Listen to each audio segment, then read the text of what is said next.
আর সেই জবাবদিহিমূলক সরকার 16 বছরে হয় নাই, আমাদের 60 লক্ষ নেতাকর্মী মিথ্যা মামলার শিকার হয়েছেন। আমরা দেখেছি একজন ভোটার যিনি ধানের শীষে ভোট দিয়েছেন বলে ওই 4 সন্তানের জননী ওনাকে গণধর্ষণের শিকার হতে হয়েছে।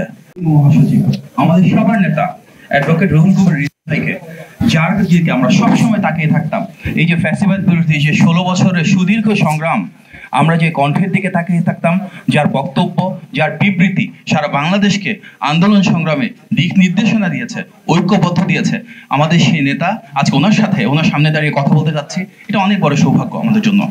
আমি আজকে আমাদের এই অনুষ্ঠানের যিনি সভাপতিত্ব করছেন সৈয়দ আব্দুল হামিদ ভাইকে বিশেষ কৃতজ্ঞতা জানাই, কারণ উনি শুধুমাত্র দৈনিক আমার দেশের নির্বাহী সম্পাদক হিসেবে অত্যন্ত প্রথিতযশা একজন সাংবাদিকই না, বহুমুখী প্রতিকার অধিকারী, যিনি ফ্যাসিবাদ বিরোধী আন্দোলনে বুদ্ধিবৃত্তিক জায়গা থেকে অনেক বড় ভূমিকা রেখেছেন।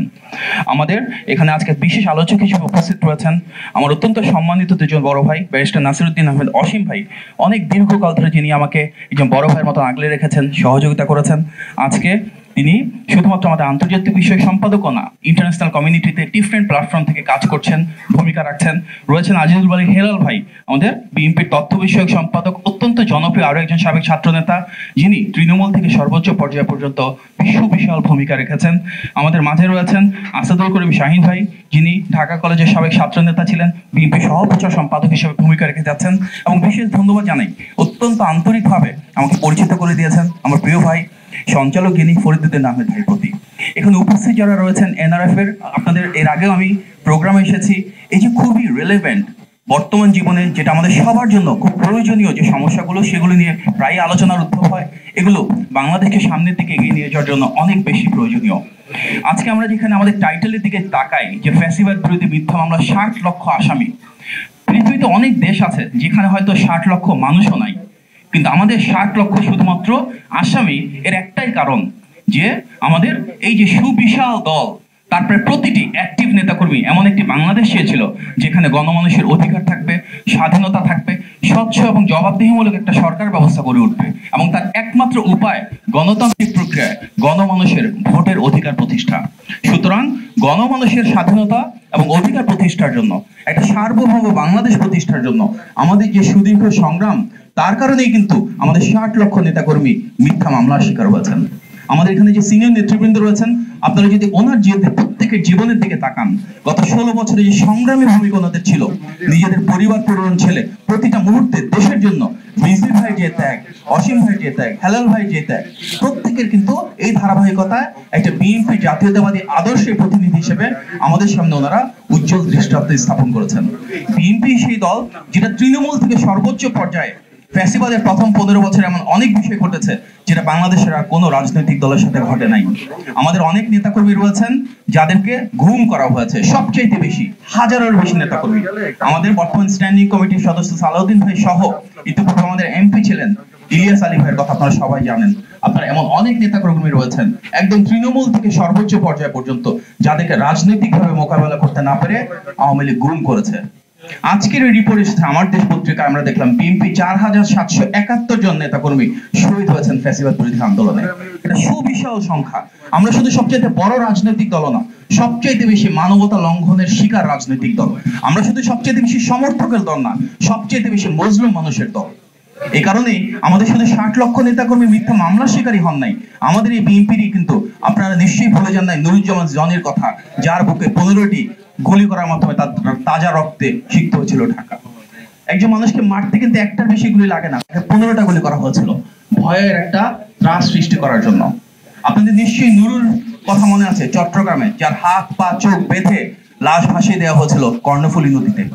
আমাদের এই দলে এমন অনেক নেতাকর্মী রয়েছেন যাদের ডান্ডা বেরি পরে বাবা মামা আর জানাজায় অংশগ্রহণ করতে হয়েছে, ডান্ডা বেরি পরে ইমামতি করতে হয়েছে। আমাদের দলে এমন অনেকে রয়েছে যাদেরকে কোনোভাবেই চিকিৎসা দেওয়া হয় নাই, কারাগারে তাদেরকে নির্যাতন করে মেরে ফেলা হয়েছে। এই দলেরই কিন্তু আমরা দেখেছি একজন ভোটার যিনি ধানের শীষে ভোট দিয়েছেন বলে ওই 4 সন্তানের জননী ওনাকে গণধর্ষণের শিকার হতে হয়েছে। সুতরাং এমন অনেক ধরনের নিপীড়ন নির্যাতনের শিকার আমরা হয়েছি, যেটা হয়তো অন্য কোনো রাজনৈতিক দল, এমনকি কোনো গণতান্ত্রিক শক্তিও কখনো বাংলাদেশে ধারণ করতে হয় নাই। আমাদের অনেক নেতাকর্মী রয়েছেন, আপনারাও নিশ্চয়ই এখানে আছেন, যারা বছরের পর বছর তাদের বাড়িতে যেতে পারেন নাই, ঘুমোতে পারেন নাই। এমনও আছে 28 অক্টোবরের পরে হাওরে থেকেছেন, রাজপথে থেকেছেন। এমন আছে যে অনেকে সেই সময় আমরা দেখেছি চরাঞ্চলে ছিলেন, ধান খেতে ঘুমিয়েছেন। সুতরাং এই যে আমাদের 60 লক্ষ নেতাকর্মী যারা মিথ্যা মামলা শিকার হয়েছেন, প্রত্যেকের জীবনে এক একটা গল্প রয়েছে। এই গল্প সংগ্রামের, এই গল্প একটা স্বাধীন সার্বভৌম বাংলাদেশ প্রতিষ্ঠার সংকল্পের। আমরা যদি সামনের দিকে এগিয়ে নিয়ে যেতে চাই বাংলাদেশকে, তাহলে অবশ্যই এই প্রতিটা গল্পের স্বীকৃতি প্রয়োজন। আমাদের কেউ হয়তো স্বীকৃতির জন্য কাজ করেন নাই, কিন্তু বাংলাদেশকে যদি উপলব্ধি করতে হয় কি পটভূমির উপর দাঁড়িয়ে আমাদের এই 24-এর গণ অভ্যুত্থান হয়েছে, সেটা যদি নির্মোহভাবে আমাদের অনুধাবন করতে হয়, তাহলে সেই পটভূমি, সেই প্রেক্ষাপটটাও আমাদের সবাইকে যাচাই করতে হবে এবং তাকেও অবশ্যই রাষ্ট্রীয় পর্যায়ে মূল্যায়ন করতে হবে। এই যে গণ অভ্যুত্থান, সেখানেও কিন্তু সবচেয়ে বেশি শহীদ হয়েছে আমাদের দল। ইতিপূর্বে আমরা দেখেছি আমাদের 500-এর বেশি নেতাকর্মী শহীদ হয়েছেন। 16 জুলাই সর্বপ্রথম যেদিন আবু সাঈদ শহীদ হয়েছিলেন, সেদিন কিন্তু আমাদের এই ছাত্রদল করা চট্টগ্রামে ওয়াসিম আকরামও শহীদ হয়েছিলেন। 17 তারিখে আমাদের পল্টন অফিসকে রেড দিয়ে সেখান থেকে হাজার হাজার নেতাকর্মীকে দেশ জুড়ে 3000-এর বেশি গ্রেফতার করা হয়েছিল। 17 জুলাই সেটা করার মূল কারণ কি ছিল? কোনোভাবেই যেন বিএনপি গণ অভ্যুত্থানে তার জোরালো ভূমিকা রাখতে না পারে। কিন্তু তার মাধ্যমে কিন্তু স্তব্ধ করা যায় না বলে 18 জুলাই যেদিন নির্মুগ্ধ মারা যান, সেদিনও কিন্তু আমাদের ছাত্রদলের 10 জনের বেশি শহীদ হয়েছিলেন একই সাথে। সুতরাং আমরা যদি 16 জুলাই থেকে একদম 5 আগস্ট পর্যন্ত দেখি, প্রতিটা দিন যারা শহীদ হয়েছেন তাদের যদি আমরা রাজনৈতিক পরিচয় দেখি, সবচেয়ে বেশি কিন্তু আমাদের বিএনপি নেতাকর্মীরাই। কিন্তু এটা নিয়ে কখনো আমরা বড়াই করি নাই, নিজেদের অবদান ছোট করে হলো একটা বৃহত্তর জাতীয় ঐক্যের জন্য সবাইকে স্বীকৃতি দিয়েছি। কারণ এই গণ অভ্যুত্থানটা এককভাবে কোনো রাজনৈতিক দলে ছিল না। এই গণ অভ্যুত্থান ছিল সব শ্রেণী পেশার মানুষের। এখানে যেমন রিক্সা চালক ছিল, ছিন্নমূল ছিল, এখানে যেমন অনেক গার্ডিয়ান ছিলেন, অনেক রিটায়ার্ড অফিসিয়ালস ছিলেন, এখানে কৃষিবিদ ছিলেন, এখানে ডাক্তার ছিলেন, ইঞ্জিনিয়ার ছিলেন, প্রবাসীরা ছিলেন, এখানে শিক্ষাবিদ ছিলেন, এখানে সাংবাদিক ছিলেন। সকল শ্রেণী পেশার মানুষ ঐক্যবদ্ধ হয়েছিলেন। ঐক্যবদ্ধ হয়ে বিএনপি এবং সকল গণতন্ত্রের পক্ষে রাজনৈতিক শক্তির সাথে কাঁধে কাঁধ মিলে রাজপথে নেমে এসেছিলেন।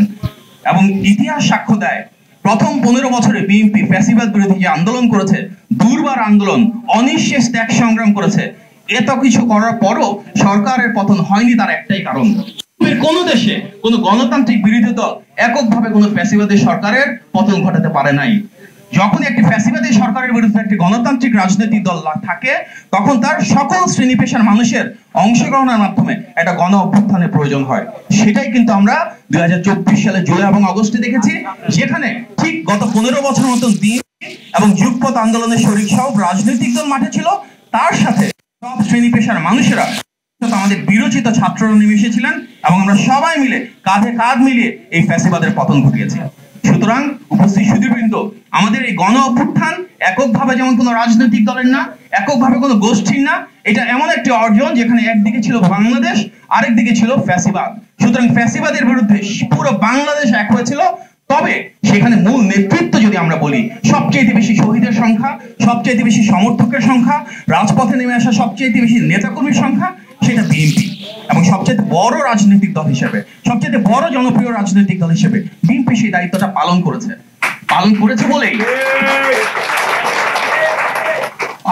বলে আমরা দেখেছি 5ই আগস্ট যখন সরকারের পতন হলো, সবার আগে কিন্তু আমাদের সেই নেতার বক্তব্য প্রচার হয়েছিল, যার বক্তব্য রাজনৈতিকভাবে ওনাকে মোকাবেলা করতে না পেরে আইন এবং আদালতের মাধ্যমে আওয়ামী লীগ দমন করেছিল।